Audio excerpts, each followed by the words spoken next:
जगह मिलेगी और जगह नहीं हो तो अंदर आ दो, वहां से अंदर आ दो, जल्दी आओ, जल्दी स्टूल लेंगे बस।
देखो भाई, हेलो, सुनो, ध्यान से सुनो।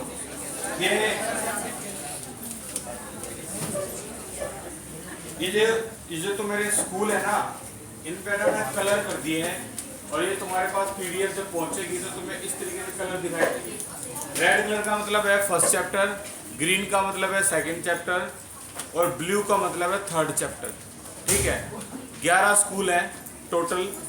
वो सारे स्कूल तुम्हारे पास पहुंच जाएंगे तो तुम अपने स्कूल में एक बार चेक कर लियो। जल्दी आओ, जल्दी वहां से निकल जाओ, बीच में स्टूल ले लो, स्टूल पीछे से। अब ना ये जो अगला स्कूल है,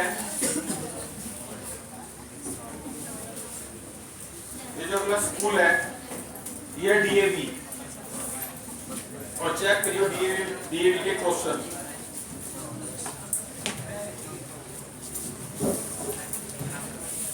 बस भी अब बोलना कर दे बंद, जो बात रहेगी वो बाद में। ठीक है, ये डीएवी स्कूल है और इसमें ना सिर्फ 3 चैप्टर आए थे।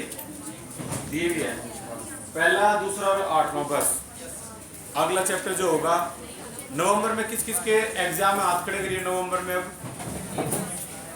जिनके स्कूल में थर्मोडायनेमिक हाफ ईयरली आ रहा है नवंबर में, थर्मोडायनेमिक अब किस किस के मार है, थर्मोडायनेमिक और इक्विलिब्रियम।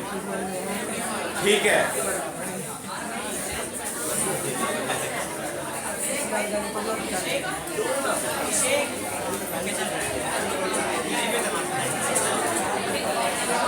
बस में पीछे। हेलो अंशुल, अब बाहर जाओगे, सुनो ध्यान से। अब कल है ना मंडे से नया चैप्टर स्टार्ट हो रहा है थर्मोडायनेमिक।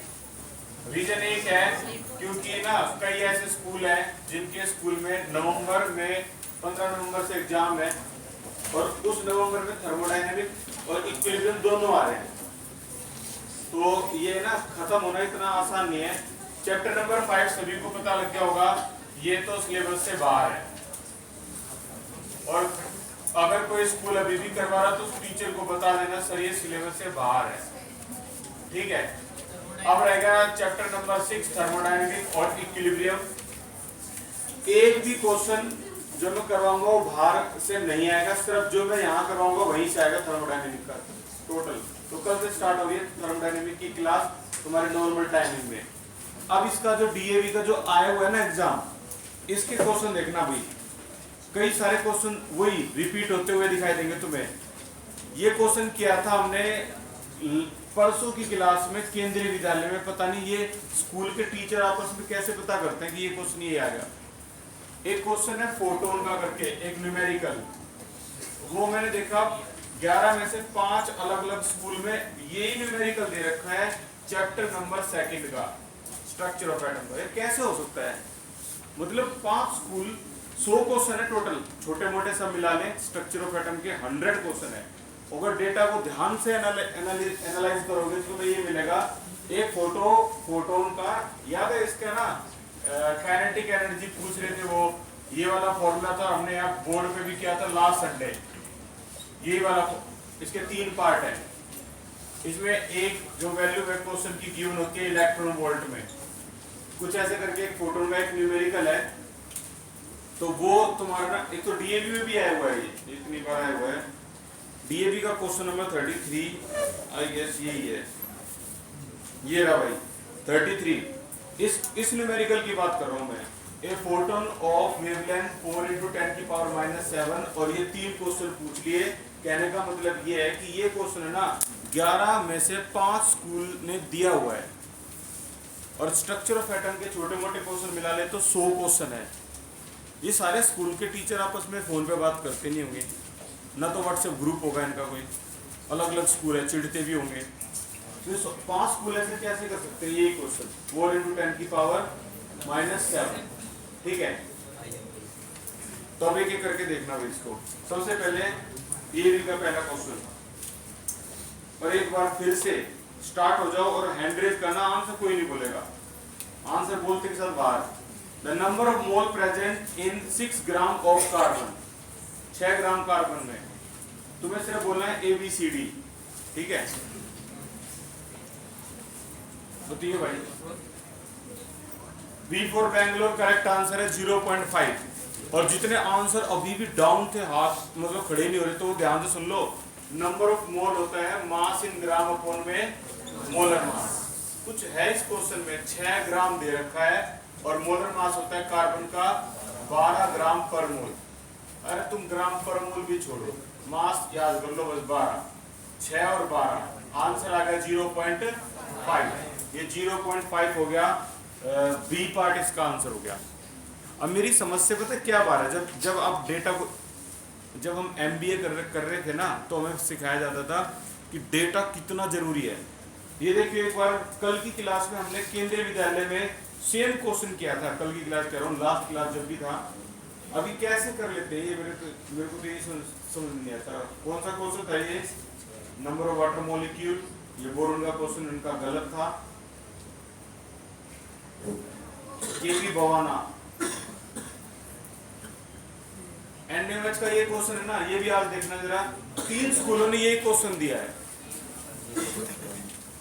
इसका मतलब कुछ तो कहीं से तो कुछ लीक हो रहा है भाई।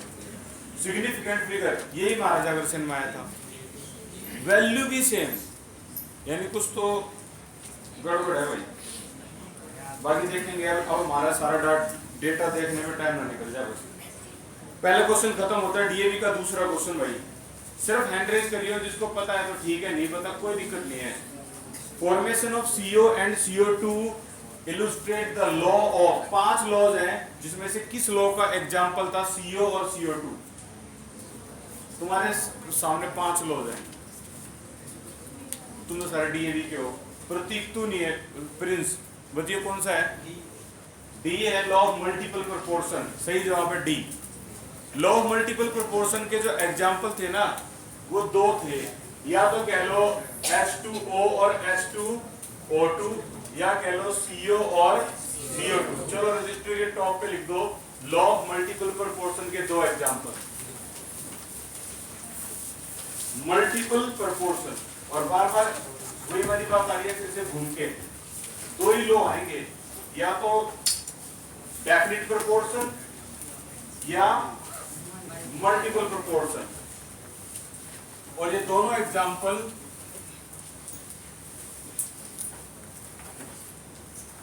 मल्टीपल प्रोपोर्शन के हैं। और एक बात हमेशा याद रखियो, ये एक होता है स्मार्ट वर्क और एक होता है हार्ड वर्क। हार्ड वर्क में तो तुम लगे रहो, लेकिन एक स्ट्रेटेजिकल पढ़ोगे तो नंबर आ जाएंगे। ये स्ट्रेटेजी है। सारे डेटा में तुम्हारे पास सेंड करूंगा, सारे लीक हो जाएंगे। अब तुम्हारे पास जितने पहुंचे हैं और तुम उसका कितना फायदा उठा सकते हो देखते हैं। चलो अगला क्वेश्चन, इनमें से कौन सा पेयर ऐसा है जिसमें सेम नंबर ऑफ मॉलिक्यूल है? यानी हर किसी में आपको ना नंबर ऑफ मोल का कॉन्सेप्ट लगाना है। अब ये पूछ रहे मॉलिक्यूल सेम है, अरे यार जब नंबर ऑफ मोल सेम होंगे तो मॉलिक्यूल तो सेम होंगे, ठीक है। तो एक बार चेक करते हैं, 16 ग्राम ऑक्सीजन, 16 ग्राम ऑक्सीजन में नंबर ऑफ मोल बताइए कितने हो गए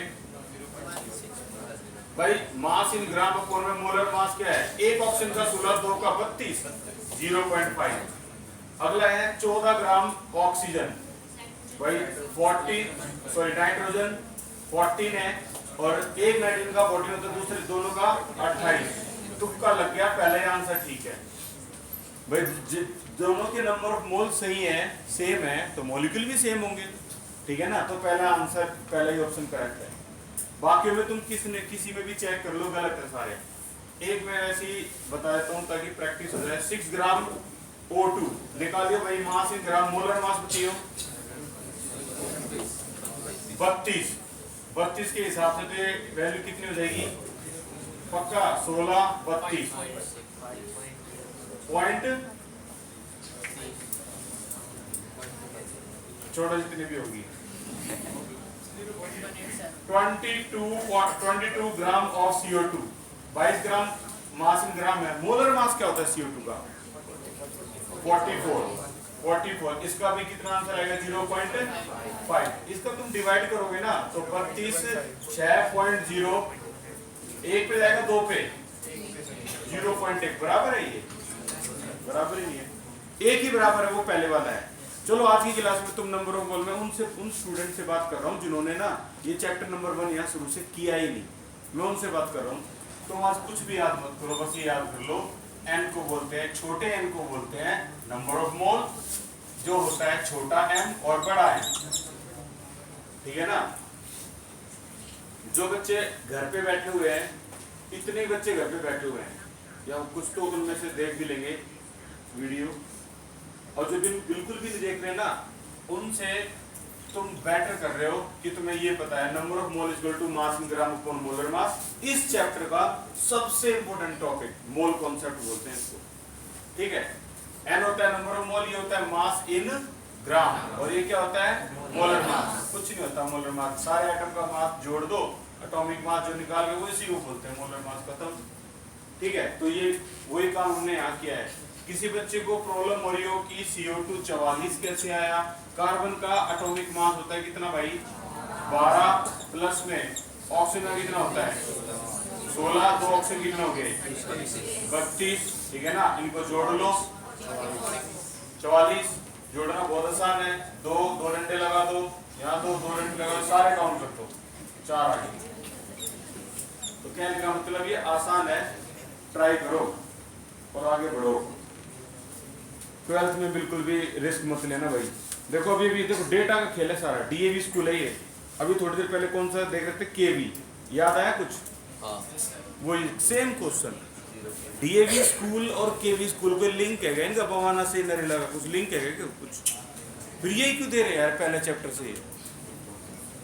कितने क्वेश्चन है पहले चैप्टर में? कम से कम नहीं तो 60 के करीब क्वेश्चन है, 60, और दोनों स्कूल का दिल कितना मिला हुआ है। 4 ग्राम 250 ml, और यही काम KV क्या कर रहा था 4 ग्राम 100 ml, यही कर रहा था ना। बताओ नंबर ऑफ मोल बताओ, आंसर नहीं बोलना।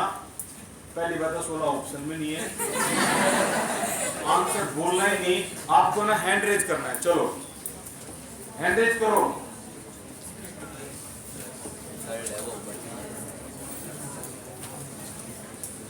केशव तो भाई टॉप पर है।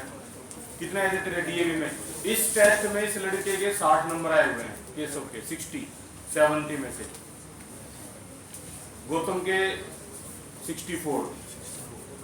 एक और बच्चा 64 वाला, वो कहाँ है? विकास घर पे है भाई विकास। हैंडरेज हो गए भी सभी के, तुम्हारे भी हो गए। बच्चियों क्या आंसर है 0.4, आगे भी 0.4। ये देखो मोलैरिटी,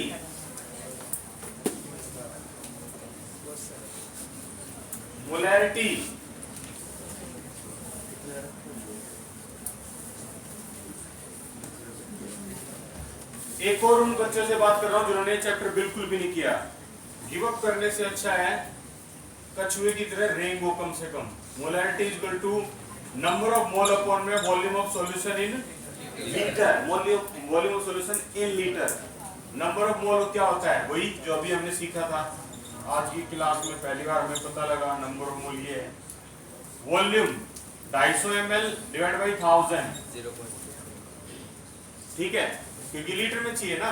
मास इन ग्राम ढूंढना एक बार, 4 ग्राम, मोलर मास 40, 1000 बाई 250, 4 10 सही जवाब 0.4 बिल्कुल ठीक था। ऐसा यूनिट क्या होती है?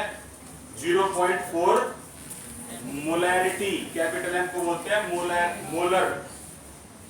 अब एक और फॉर्मूला हमें पता लग गया, मोलैरिटी होती है नंबर ऑफ मोल अपॉन में volume of solution in litre, ये होती है मोलैरिटी। अगर आप भाग नहीं सकते फास्ट तो कम से कम पैदल चलो, और वो भी नहीं चल सकते तो रेंग के चलो, रेंग के, रुको मत। अगर तुम रुक गए तो साइंस छोड़नी पड़ जाएगी, तुम्हारे घर वाले अलग प्रेशराइज करेंगे और फिर रो धो के एंड में साइंस छोड़नी पड़ेगी, 2 साल खराब होंगे इकट्ठे। अगला क्वेश्चन, ये लॉ ऑफ मल्टीपल प्रोपोर्शन का एग्जांपल था। कोई बच्चा बताएगा लॉ ऑफ डेफिनेट प्रोपोर्शन का एग्जांपल? H2O, बहुत बढ़िया। H2O लिख के और बता दो इसका मास, इसका 2 होता है, इसका 16 होता है, रेशियो क्या की? This is the example of law of definite. Definite का मतलब 1:8 डेफिनेट है, फिक्स है। तुम पानी कहीं का लो, अर्जेंटीना के ले लो, कहीं का पानी लो, ये रेशियो आएगी आप, ये डेफिनेट है। अगला क्वेश्चन, नेक्स्ट क्वेश्चन है, ये असर्शन है ना 3 स्कूलों में आया, तुम्हारे पास डेटा है, तुम अपने आप देख लियो भाई कौन कौन स्कूल है। मैंने डेटा मेरे को 11 स्कूल में निशान लगाने में ना 45 मिनट में सर में थोड़ा पेन होने लग गया, छाट के ये स्कूल, ये मेरी थोड़ी प्रैक्टिस है, मैं जल्दी से क्वेश्चन को देख के बता सकता हूँ कौन सा टॉप चैप्टर का है ये, ठीक है ना, वो प्रैक्टिस है। फिर भी मेरे 45 मिनट में पेन हो गया। अब तुम्हारे पास है ना सिर्फ एक साइन है, अब तुम्हारे काम बहुत आसान हो गया। और डेटा क्या कर सकता है तुमने देख लिया कि क्या कर सकता है। यही डेटा ना फाइनल एग्जाम में बहुत हेल्प करेगा। देखिए जो फाइनल एग्जाम होंगे ना फरवरी के, ऐसे ही क्वेश्चन उठ के आएंगे। ये क्वेश्चन 3 स्कूल में आया हुआ है। 1 एटॉमिक मास यूनिट का की डेफिनेशन होती है 1/12 the mass of 1 carbon atom. तो बड़ा क्वेश्चन है कि कार्बन एटम ही क्यों लिया, एटम तो बहुत थे, कार्बन एटम ही क्यों लिया? तो रीजन होता है इसका, क्योंकि कार्बन एटम, कार्बन 12 आइसोटोप है ना, मोस्ट अबंडेंट होता है, सच बात है, and have been chosen as a standard, क्योंकि इसका एक स्टैंडर्ड मान रखा है। एक हमारी एसआई यूनिट की जो सिस्टम है ना, इंटरनेशनल स्टैंडर्ड, उन्होंने कार्बन को एक स्टैंडर्ड मान रखा है, ठीक है, इसलिए यूज करते हैं कार्बन को हमेशा। तो ये असर्शन रीजन दोनों ठीक है। और एएमयू की डेफिनेशन कर लियो भाई, बहुत जरूरी डेफिनेशन है। अगर किसी को डेफिनेशन का रट्टा मारना अच्छा नहीं लगता तो बता दो कार्बन का एटॉमिक मास कितना होता है? 12 क्या क्या आंसर है एटॉमिक मास। तो बताओ एक एटॉमिक मास यूनिट क्या होगी? 1/12 ऑफ कार्बन एटम। यही बात तो वो डेफिनेशन में बोल रहा है। डिफाइन 1 AMU, तो answer 1 AMU exactly equal to 1/12 the mass of carbon atom. देखिए definition, atomic mass, 1 atomic mass unit is defined as 1/12, ये रहा 1/12, ठीक है ना, the mass of carbon atom, ये रहा कार्बन। abundant का मतलब क्या होता है? भरपूर मात्रा में। नेचर में पता है कार्बन 12 होता है, कार्बन 13 होता है, कार्बन 14 होता है, 3 कार्बन होते हैं हमारे नेचर में। बताओ कौन सा कार्बन डेटिंग के लिए इस्तेमाल करते हैं? 14। किसी भी पुराने जीव जंतु की उम्र पता करनी हो भाई, ये कब मरा था, पुराना पेड़ कोई है बरगद का 1400 साल पुराना, वो भी बता देगा कार्बन 14। उनकी एज पता करने के लिए यूज किया जाता है कार्बन 14। और सबसे ज्यादा हमारी अर्थ पे कोई है, 99% कोई है तो कार्बन 12 सबसे ज्यादा, ये भगवान ने बनाया। अच्छा, कार्बन 13 है 0.01%, कार्बन 14 है 0.001%, समथिंग लाइक दैट। कहने का मतलब है जो भरपूर मात्रा में पहचान लो कौन सा है, कार्बन 12, इसीलिए इसका स्टैंडर्ड यूज किया गया है। अगला क्वेश्चन, असर्शन रीजन में नंबर आ गए ना पूरे, तो फिर तो भाई 70 में 70 आएंगे। जो कटेगा असर्शन रीजन में कटेगा, क्योंकि ये कंफ्यूजिंग है। Calculate mass percentage of calcium, phosphorus और ऑक्सीजन। चलो मैं इसको जूम कर देता हूँ। कैल्शियम, फास्फोरस और ऑक्सीजन में से सिर्फ आप फास्फोरस की मास परसेंटेज पता करो कितनी होगी। बताओ इसका फॉर्मूले का नाम क्या होता है? क्या है ये? कोई बच्चा बता सकता है क्या है ये? वेरी गुड, ये होता है कैल्शियम फॉस्फेट। जो दिमाग से गरीब बच्चे ये सोचते हैं कि हमारी हड्डियां कैल्शियम की बनी हुई है, वो बकवास है। हमारी हड्डियां किसकी बनी हुई है? Calcium phosphate. और जो बेचारे अनपढ़ ये सोचते हैं कि अंडे का व्हाइट पोर्शन ही खाना चाहिए, येलो पोर्शन नहीं खाना चाहिए, तो भाई ये मिथ जो है ये जिम वालों ने फैला दिया। जिम वालों ने फैला दिया कि अंडे का येलो पोर्शन निकालते हैं, फैट होता है, फैट। डॉक्टर के पास जाओ, एक बार पूछ के देखो अंडे का येलो पोर्शन सर खाना चाहिए नहीं खाना चाहिए, वो आपको बताएगा इसके अंदर फॉस्फोरस होता है और ये हड्डियों के लिए मजबूत, हड्डियों के लिए ज्यादा जरूरी है। ठीक है, तो जो अंडे खाते हैं वो उसका येलो पोर्शन कम से कम, अगर आप 4 अंडे खा रहे हो तो 2 का तो येलो पोर्शन कम से कम जरूर खाओ, जरूर, क्योंकि हमारी हड्डियां किसकी बनी होती है? Calcium phosphate and yellow portion contain phosphorus, abundant amount of phosphorus. तो कैल्शियम फॉस्फेट, चलो हो जाओ शुरू में। कैल्शियम का एटॉमिक मास कितना होता है? 40 को 30 से मल्टीप्लाई 60, फॉस्फोरस का 31, ऑक्सीजन का 120। ठीक है भाई, ठीक है। ऑक्सीजन का 16, 8 से मल्टीप्लाई कर दो 16 को।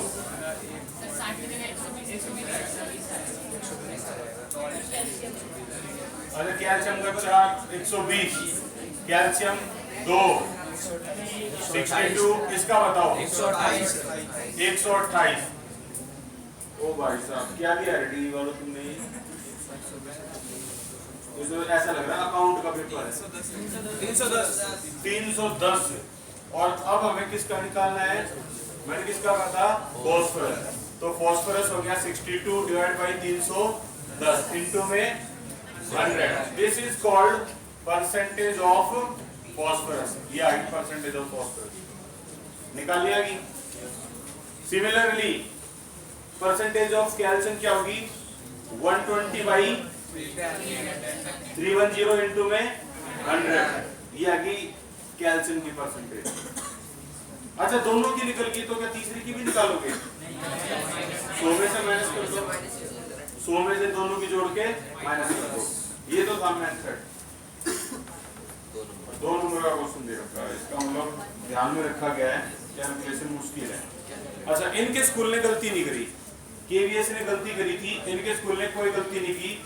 बोल रहे एवरेज एटॉमिक मास निकाल के दिखाओ। हाइड्रोजन 1 को क्या बोलते हैं? कोई बच्चा बताएगा? प्रोटियम। और 1 को ड्यूटीरियम या ड्यूट्रियम बोलो, ड्यूट्रियम। बस दो, ये ट्रीटियम दिया ही नहीं। हमारी अर्थ पे प्रोटियम कितना है? 99.985%। हमारी अर्थ पे ड्यूटीरियम कितना है? 0.015%। और दोनों का मोलर मास बता दिया, 1 और 2। तो सेटअप पता है या भूल भाल गए? बड़ा सिंपल सा सेटअप भाई। एक कितना है? 99.985% के नाम का 100 प्लस में 2 कितना है? 0.015% के नाम का 100। ये निकल गया तुम्हारा एवरेज एटॉमिक मास। कसम से ये एवरेज एटॉमिक मास है। आया सभी को निकालना? और बाकी वही है गंदी सी कैलकुलेशन।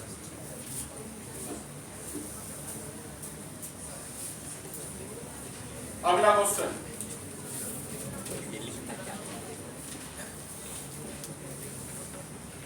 अगला क्वेश्चन डीएवी। इस क्वेश्चन पे तो निशान लगा के रखो, ये तुम्हारा आना है। प्रॉब्लम 1.8 एक्सरसाइज देखो, एक्सरसाइज कह रहा हूं मैं, एनसीईआरटी में देखो प्रॉब्लम 1, ये आना है, ये तो इतना मान लेना। निकालो निकालो प्रॉब्लम 1.8 27 तारीख। हाँ निकाल लिया भाई, डेटा तुम्हारे पास है, चेक करियो कितने स्कूलों ने पूछा। डीएवी ने भी एक गलती कर दी, पता नहीं सही करवाने आए थे, सही करवाने आए थे भी। 1 ग्राम पर एम नहीं है, ml है, ये डेंसिटी है तो 1 ग्राम पर ml। अब देखो इस क्वेश्चन को स्पेशल करवा रहा हूं आज का। ये लगा लो तुम संडे को आए हो ना, आज इसके लिए आए हो 23 के लिए। क्या है question? Density of 3 capital M solution, NaCl solution. तो ये हो गया आपका कैपिटल एम का मतलब क्या हो गया? मोलैरिटी दे दी, ये दे दी। Calculate mass of solvent present in the solution. इन्होंने तो मास ऑफ सॉल्वेंट पूछ लिया तो और आसान कर दिया इन्होंने। उस वाले क्वेश्चन में तो क्या दे रखा है? मोलैरिटी दे दी, मोलैरिटी पूछ रहे हैं, इन्होंने तो आसान कर दिया। डेंसिटी है इसकी कितनी? 1.25 ग्राम पर ml and what we have to calculate mass of solvent. बस इतना ही निकालना है, मास ऑफ सॉल्वेंट। चलो भाई अब बोर्ड पे आ जाओ और बोर्ड पे देखो इसको। हालांकि मैं आपको इससे ना मोलैरिटी से मोलैलिटी भी निकाल के दिखाऊंगा, जो तुम्हारी बुक का क्वेश्चन है 1.8 मैं पूरा निकाल के दिखाऊंगा। लेकिन पहले डीएवी ने जो किया है ना, पूछा है, वो देखते हैं। मास ऑफ सॉल्वेंट तो देखना भी, जब भी तुम्हारे सामने ऐसे मोलैरिटी आ जाए तो क्या लिखना है? 1 कैपिटल M मींस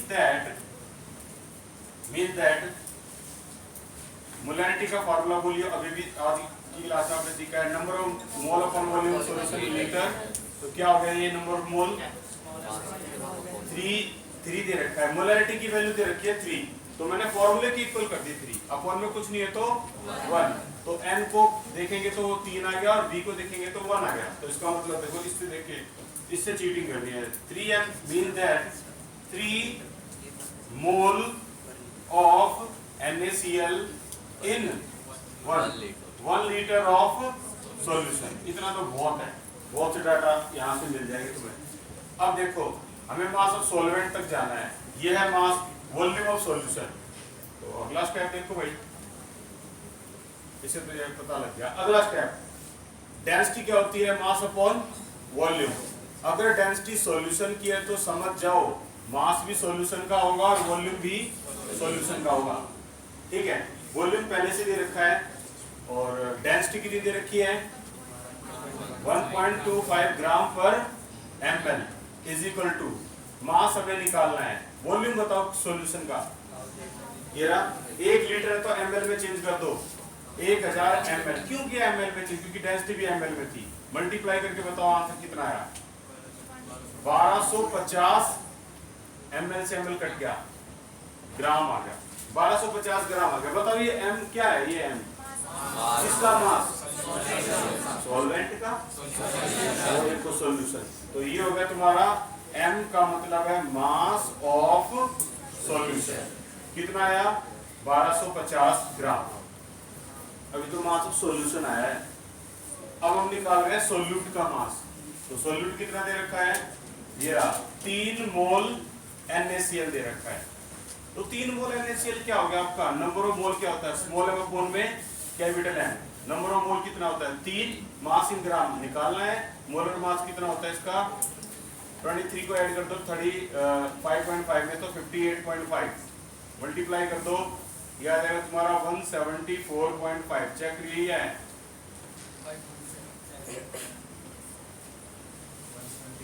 175.5 175.5 ये आ गया।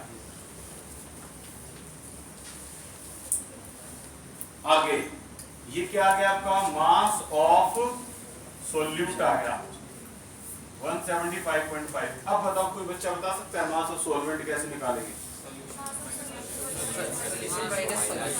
सॉल्यूशन में से सॉल्यूट को माइनस कर दो, ये आ गया मास ऑफ सॉल्वेंट।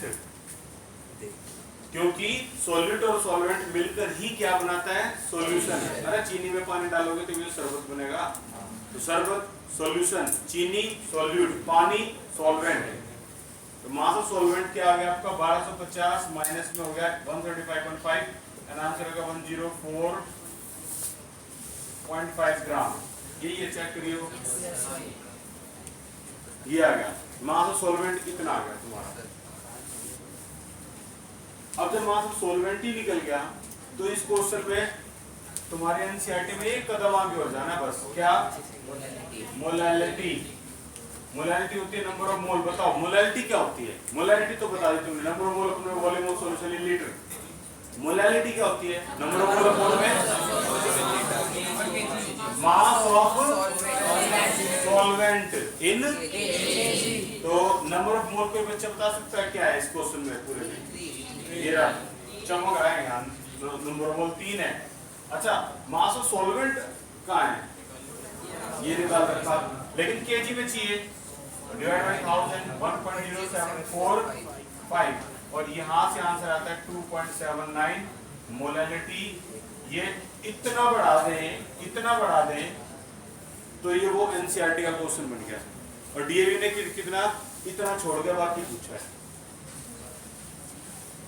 ये भी पूछ लेते हो भाई, 2 नंबर का कर दिया तुमने ये भाई। ये नहीं मानेंगे, ये फिर से आ गया लॉ ऑफ कांस्टेंट प्रोपोर्शन। दूसरा नाम लॉ ऑफ डेफिनेट प्रोपोर्शन या डेफिनेट कंपोजिशन भी बोलते हैं। यही आना है, डेफिनेट या मल्टीपल।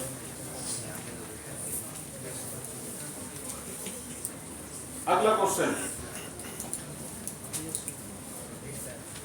लिखो। ये वाला क्वेश्चन नोट कर लिया भाई सभी ने? अपना टाइम ले सकते हो, तुम कर सकते हो, टाइम ही टाइम है। Sunday bonus day. अच्छा, अब थर्मोडायनेमिकल से शुरू हो जाएगा। ये बाकी की प्रैक्टिस कैसे करोगे?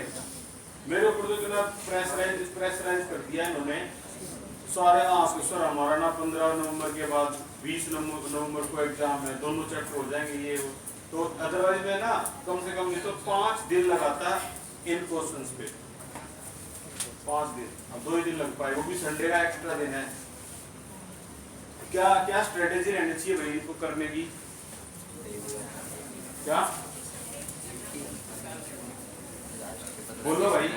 11 स्कूल हैं, उत्कर्ष क्या स्ट्रेटेजी रहनी चाहिए?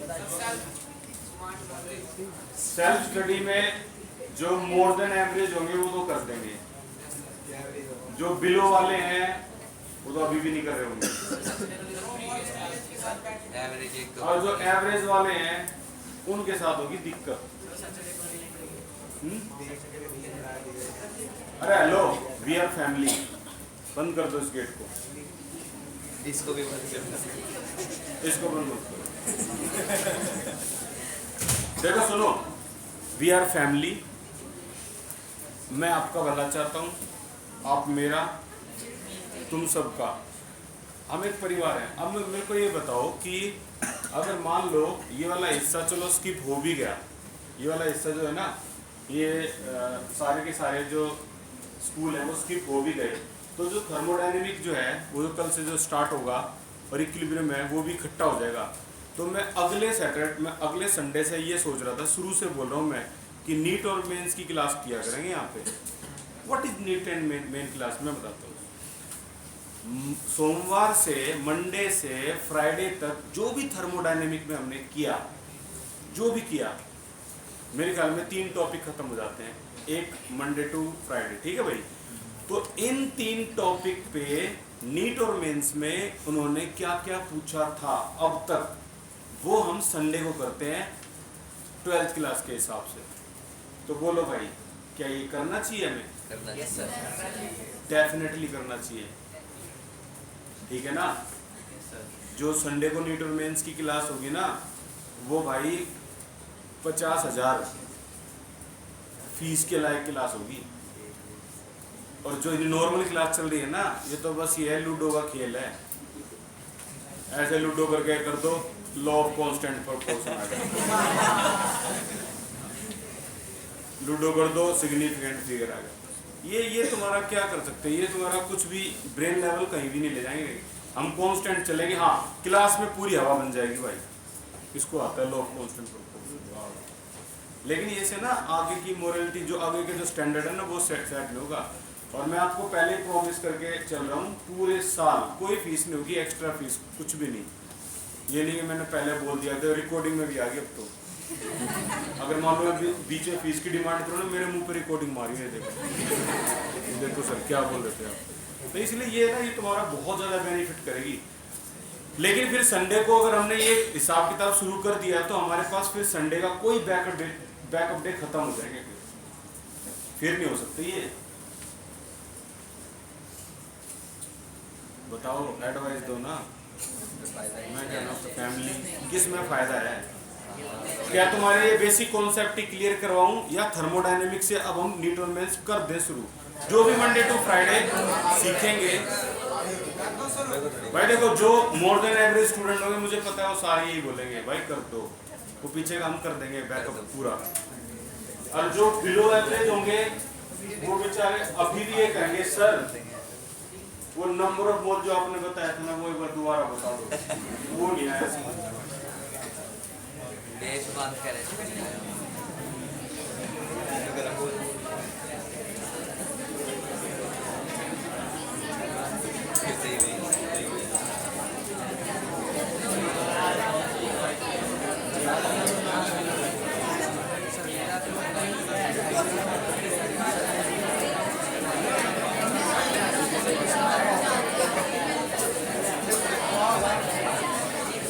ओके।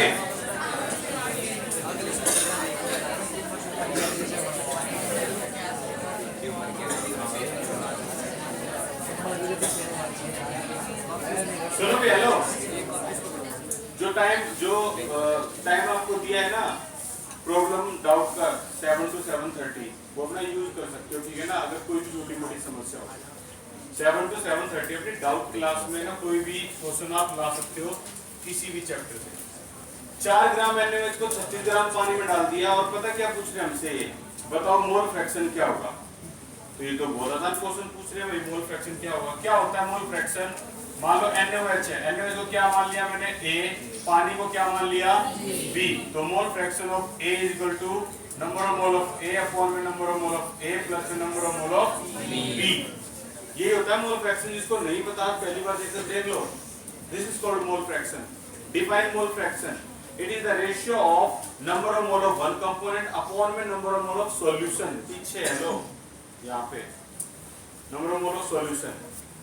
अब यहाँ पे number of mole of one component की बात है, A की बात है, तो यहाँ पर क्या हो गया तुम्हारा A है NaOH। अभी अभी नंबर ऑफ मोल सीखा है भाई तुमने। नंबर ऑफ मोल क्या होता है? मास इन ग्राम अपॉन में मोलर मास। जल्दी से बताओ मास इन ग्राम कितना है इसका? 4। मोलर मास बोलो 40। फिर से आ गया 4/40 प्लस में B क्या है? 36 बाई बोलो इसका मोलर मास 80। तो कैलकुलेशन जानबूझ के आसान बनाई है उन्होंने। ये कैंसिल हो जाएगा 10, ये 10 और ये हो जाएगा 2। तो कैलकुलेशन बन गई 0.1 डिवाइडेड बाई 0.1 प्लस में 2 यानी 0.1 अपॉन में 2.1 ये बन गई। और फ्रैक्शन में आपके हाथ आपके राइट है, आपके अधिकार है, पॉइंट से पॉइंट काटो 1/21। कैलकुलेशन मत करो, this is also called fraction. इसको भी फ्रैक्शन बोलते हैं। इतना आंसर आप निकाल सकते हो, ये नहीं कि तुम पूरी डिवाइड करोगे। फ्रैक्शन ये भी होता है। तो number of mole of each component, दूसरे कंपोनेंट का फ्रैक्शन कौन बच्चा बताएगा? ये तो निकाल दिया NaOH का फ्रैक्शन। चलो पानी का फ्रैक्शन बताओ।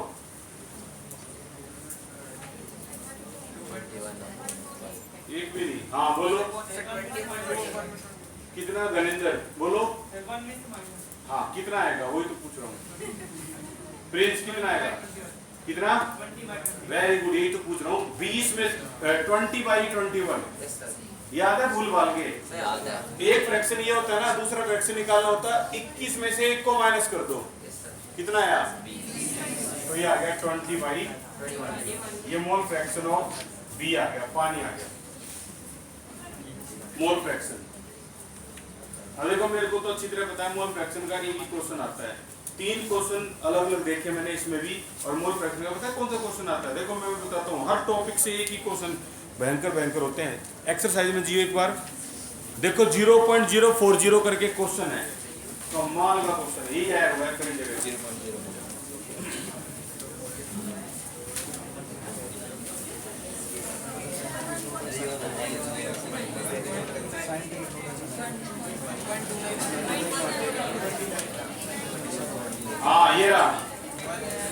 क्वेश्चन नंबर 29 ही एग्जाम में आएगा। ये कई जगह देख लिया मैंने, मोल फ्रैक्शन का 0.040 के नाम से पॉपुलर। चलो इस क्वेश्चन तक भी पहुंचते हैं। जितना जितना मेरे बस में है ना, मैं उतनी हेल्प करवा पा रहा हूँ। बस ये है कि आगे से जो चैप्टर नंबर 4 कितने बच्चों ने यहाँ पर पूरा किया है? चैप्टर नंबर 4 केमिकल बॉन्डिंग उन्होंने पूरा किया है। चैप्टर नंबर 3 की ने पूरा किया है, ऑलमोस्ट सारे हैं। तो 3 और 4 में तो कोई प्रॉब्लम नहीं है ना तुम्हें? वैसे ही करो। वीबीटी रह गई है, याद दिलवा देना वीबीटी।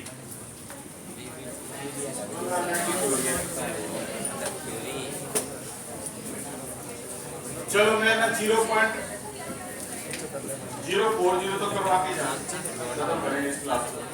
चलो भी आगे देखो, मोल फ्रैक्शन निकल गया। अगला क्वेश्चन बस भी हेलो पीछे। अगला क्वेश्चन इसी में पूछ रहा है, ये 3 नंबर का क्वेश्चन है, मोलैरिटी बताओ। मोलैरिटी, तो मोलैरिटी क्या होती है? नंबर ऑफ मोल अपॉन में volume of solution in litre. Number of मोल, किसका नंबर ऑफ मोल? NaOH का है पानी का? हमेशा सोल्यूट होता है। N is the number of mole of solute. तो कितना आ गया भाई? ये तो मैं पहले ही पता है, 4/40 आ गया। ठीक है, अब एक मिनट, ये नंबर ऑफ मोल है, मास इन ग्राम अपॉन मोलर मास। आगे चलते हैं, वॉल्यूम ऑफ सॉल्यूशन। कोई बच्चा बताएगा यहाँ से सॉल्यूशन क्या आएगा? 40 ही तो आएगा, क्योंकि पानी में ये मिल गया तो सॉल्यूशन मिल गया। 40 ml आया, लेकिन तो कितना हो गए? 1000 ये आ गया। अभी और भी कुछ चीजें हैं जो मैं इसमें क्लियर करूंगा, इसको भी थोड़ी देर रुक जाओ भाई। अपॉन में volume of solution in litre. अब आगे चलते हैं, मास इन ग्राम ढूंढना। एक बार कितना है इसका? 4, और मोलर मास कितना होता है? 40। वॉल्यूम ऑफ सॉल्यूशन, यार यहाँ पर ना वॉल्यूम नहीं दे रखा है इन्होंने, ग्राम में दे रखा है। ठीक है, तो ग्राम पानी में, कोई बताएगा पानी की ग्रेविटी कितनी होती है? 1 ही होती है, 1 ग्राम पर ml। अब आगे देख लो एक बार, तो पानी की ग्रेविटी अगर 1 ग्राम है तो 36 ग्राम पानी है, तो कितना हो गया? 36 ग्राम बराबर है 36 ml, यानी इसको आराम से ml बोल सकते हो। अब तो कोई डरने वाली बात है, सीधा करो, सही कर रहे हो तुम। 40 अपॉन में 1000, 4/40 इंटू में 1000/40। कैलकुलेशन कर लेंगे, जो भी आ गया मोलैरिटी, ये आंसर। हाँ ये आंसर है।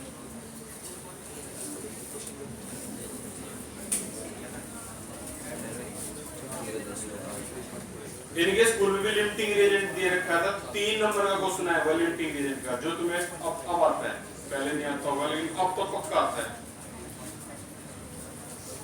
चलो भी, अब ये तुम्हारे स्कूल का क्वेश्चन करते हैं, जो एग्जाम में आने के पूरे चांस हैं। निकालो आज का लास्ट क्वेश्चन 29, एक्सरसाइज 29।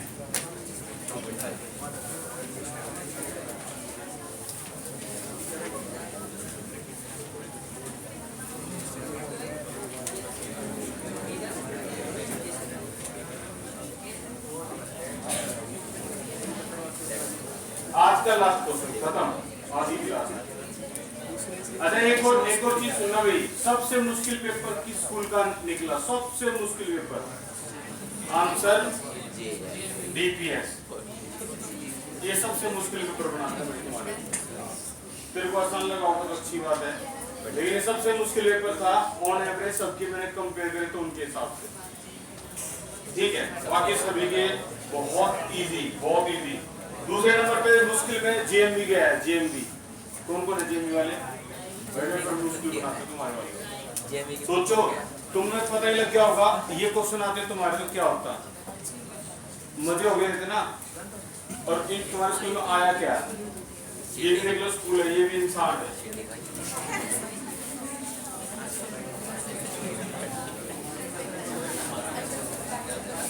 लो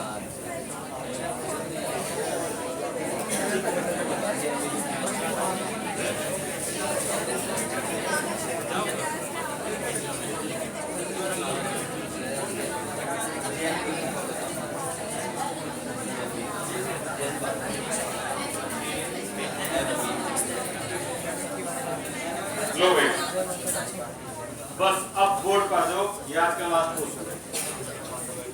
मोल फ्रैक्शन इथेनॉल का तुम्हें दे दिया और पता क्या कह रहे हैं, मोलैरिटी निकालो। हमें जो टारगेट दिया गया है ना, हम उस टारगेट के लिए फॉर्मूला लिख देते हैं। ये होती है मोलैरिटी क्या, नंबर ऑफ मोल अपॉन में volume of solution in litre. ये होती है मोलैरिटी, यानी इतने डाटा तो तुम्हें चाहिए। अब आ जाओ मोल फ्रैक्शन इथेनॉल का, चेक करियो। मोल फ्रैक्शन रिप्रेजेंट किससे करते हैं, एक्स। असल में एक्स नहीं होता, कोई चलता है, क्या होता है, चाइनी काई। ये काई होता है, ये ऐसे होता है, ठीक है। अब मोल फ्रैक्शन ऑफ इथेनॉल क्या होता है, number of mole of ethanol upon में number of mole of ethanol upon में number of mole of water. और मोल फ्रैक्शन की वैल्यू कितनी दे रखी है, 0.040। Number of mole of ethanol upon में number of mole of ethanol plus में number of mole of water. लिखना बंद कर दो भाई, क्योंकि जो बोर्ड पे क्वेश्चन है ना, ये 3 नंबर और पूरे चांस बता रहा हूं मैं 27 तारीख के, ठीक है, जो भी तुम्हारा एग्जाम है। कुछ तो बिल्कुल क्लियरली लिख लेना, तो क्या तुम्हें पता लग गया। प्रॉब्लम 1.8 जो आज हुई थी, वो ये वाला क्वेश्चन, काई वाला क्वेश्चन, ठीक है, और 35 और वेल्डिंग वाला क्वेश्चन। देखो 0.40 है, नंबर ऑफ मोल ऑफ ई और number of mole of water. Mole fraction की वैल्यू तुम्हें जो है वो 0.04, यानी ये वैल्यू बहुत ज्यादा कम है। अगर ये वैल्यू कम है तो बताओ न्यूमरेटर और डिनोमिनेटर में कम कौन होगा। सोच देखो, सीधे मैथमेटिक्स, अगर ये वैल्यू कम है तो न्यूमरेटर डिनोमिनेटर में कम कौन है, न्यूमरेटर कम है, लेकिन न्यूमरेटर तो नंबर ऑफ मोल ऑफ ई है। और अगर ये तुम बोलो कम है तो उसका मतलब नंबर ऑफ मोल ऑफ ई तो नीचे भी है, ये भी कम है। अरे तो भाई फिर एंड में रिजल्ट बताओ ज्यादा कौन है, कौन ज्यादा है। अब एक स्टेटमेंट में लिख रहा हूं, इसमें तुम सारे एग्री होगे, number of mole of E is very less than number of mole of W, so can be neglected. और इस एक लाइन से इस 3 नंबर के क्वेश्चन की हवा खत्म हो गई, अब तो कुछ है ही नहीं। देखो मैं रिपीट करता हूं, ये वैल्यू कम आई है, कौन जिम्मेदार है, कौन कम है, न्यूमरेटर कम है, तभी तो वैल्यू कम आई है डिवाइड होके। अगर ये कम है तो फिर ये भी कम है, तो फिर ज्यादा कौन है, वाटर। तो हमने लिख दिया number of mole of E is very less than number of mole of water, so can be neglected. इसको नेग्लेक्ट कर दिया, नेग्लेक्ट करेंगे। ये वैल्यू तो है तुम्हारी 100 समथिंग, और ये वैल्यू क्या है 0.0004। अरे तो जोड़ोगे तो आंसर क्या आएगा 100.00004, यानी नियरली 100 ही हो गया वो तो। इसीलिए इसको हमने क्या कर दिया, नेग्लेक्ट इस क्वेश्चन की। अब एक ये स्टार है, इससे हवा खराब होगी। अब तो खेल खत्म ही हो गया। नंबर ऑफ मोल ऑफ ई के अपॉन में क्या रहेगा, number of mole of water. हमें नंबर ऑफ मोल ऑफ ई निकालना है बस, 0.040 नंबर ऑफ मोल ऑफ ई। और number of mole of water के लिए इन्होंने सीधा बोल दिया, हमने 1 kg वाटर लिया है। 1 kg वाटर लेके क्वेश्चन को किया है, तो 1 kg कितना ग्राम हो गया, 1000 ग्राम। तो डिवाइड बाई कितना हो गया 18 से काटोगे तो 55.55। इसको मल्टीप्लाई करोगे तो जल्दी से भाई क्रिएटिव टीम बैठ जाओ, 55.55 को इससे मल्टीप्लाई कर दो और बता दो क्या आंसर आएगा। 55.55 और क्या बताओ, 2.2 कितना आया 2.2। बहुत है इतना तो भाई, रुक जाओ, इतना बहुत है। Number of mole of ethanol आ गया, सीधा नंबर ऑफ मोल की जगह लिख दो 2.22 डिवाइड बाय बोलो volume of solution in litre. अरे volume of solution in litre, सोचो वॉल्यूम ऑफ वाटर कितना है, सॉरी मास ऑफ वाटर कितना है 1 kg है। तो कोई बच्चा बताएगा वाटर अभी अभी बताया मैंने वाटर की डेंसिटी क्या होती है 1 ग्राम। 1 ग्राम अगर बराबर है 1 ml के, तो 1 kg कितने के बराबर होगा? 1 लीटर के। यानी 1000 ग्राम के, अगर 1 ग्राम 1 ml के बराबर है तो 1000 ग्राम 1000 ml के बराबर है। 1000 ग्राम होता है 1 kg, तो किसके बराबर होगा ये? 1 लीटर, यानी इक्वल है 1000 ml। तो सीधा सीधा वॉल्यूम लीटर में कितना ले सकते हैं हम? 1 लीटर। और आंसर आ गया 2.22 मोल पर लीटर इसकी ऐसा यूनिट होगी। या आपका आंसर है। कई बच्चे ना ये भी पूछ बोलते हैं, वो सही बोलते हैं कि सर आपने तो पानी का वॉल्यूम ले लिया, यहाँ पानी का वॉल्यूम थोड़ा ना लेना था। सोचो, लास्ट पॉइंट है, खत्म हो गया क्वेश्चन। कई बच्चे कहते हैं सर आपने ना यहाँ ना वॉल्यूम ऑफ सॉल्यूशन बोल रखा है। अरे रुक जाओ यार, मेरा मोरल डाउन कर, सब पैक करके भाग रहे हैं। सुनो, क्वेश्चन में फॉर्मूला बोल रहा है वॉल्यूम ऑफ सॉल्यूशन होना चाहिए लीटर में, लेकिन हमने तो वॉल्यूम किसका ले लिया? पानी का ले लिया। जो पानी का 1 kg माना था वही ले लिया। यहाँ पर पानी का थोड़ी ना का है, वो तो सॉल्यूशन का कह रहा है। सुनो, तो आंसर ये है, 1 बाल्टी पानी में अगर तुम 1 चुटकी नमक डालते हो ना, तो तुम सोचोगे कि नमकीन हो जाएगी। वो नमकीन थोड़ी ना हुआ। 1 चुटकी नमक क्या कर दिया? नेगलेक्ट। सोल्यूट क्या कर दिया?